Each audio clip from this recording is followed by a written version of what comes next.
Olwaleero baminisita b'omukago gwa East Africa basinkanye ku kitebe ky'omukago mu kibuga Arusha Tanzania okuteesa ku nsonga ez'enjawulo. NTV efunye ekiwandiiko baminisita kye bagenda okubaganyako ebirowoozo okumala wiiki nnamba.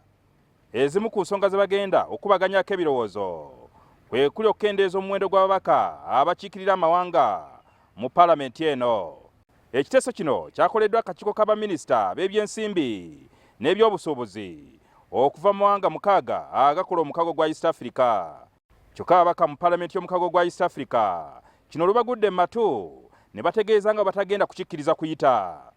Okuva ku babaka 9 buli nsi ku babaka 5 abaminisita baffe aba East Africa ne summit ba presidents tebakkiriza egundi eyo proposal eyo kubanga proposal eyo eyagala kunafuya parliament eyagala kunafuya institutions za East Africa ate ne mu maaso eyo egenda kulemesa integration yaffe.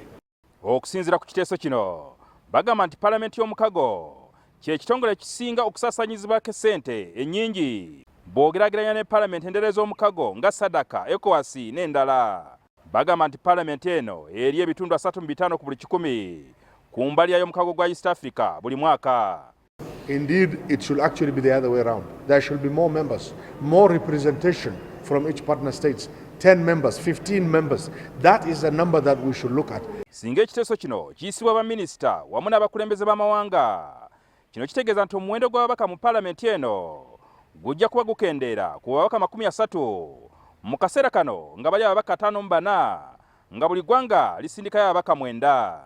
Bano era tebakomyawo era baagala kendeeza ku ntula za paalamenti eno. What do you want to, are you killing the assembly? Because we need to operate. Now 5 members for each assembly and then reduce the sittings. I want to tell you, we were sitting the other day in the commission and we were trying to allocate work for this plenary. There are a lot of work which is finished in committees that we cannot handle because now the sittings have been reduced.